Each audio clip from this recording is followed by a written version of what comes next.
Hello, কিভাবে ইংরেজি vocabulary শিখবো?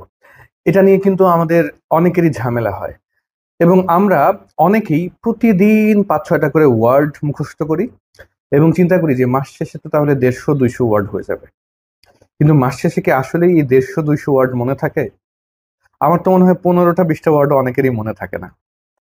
রাস্তাঘাট, হসপিটাল, এমনকি বাস ট্রেন থেকেও যে ইংরেজি ভোক্যাবুলারি শেখা যায়, এটা কিন্তু আমাদের অনেকেরই জানা নেই।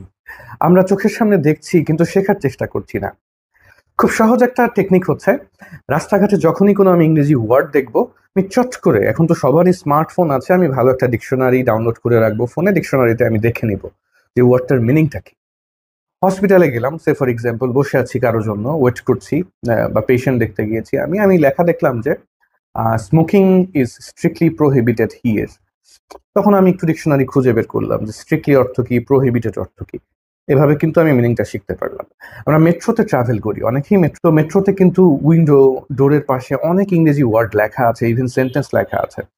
আই গেস এমন একটা সেন্টেন্স লেখা আছে যে do not lean on the door, মানে দরজায় হেলান দিবেন না। বা তো ওইখান থেকেও কিন্তু শেখা যায়, অনেকে লিন অর্থটা জানে না যে অর্থটা কি। তো এভাবে প্র্যাকটিক্যালি শিখলে না ইংরেজি মনে থাকে। কিন্তু এই যে বই থেকে একদম মুখস্থ করে শিখলে এটা মনে কম থাকে, আমি যতদূর দেখেছি।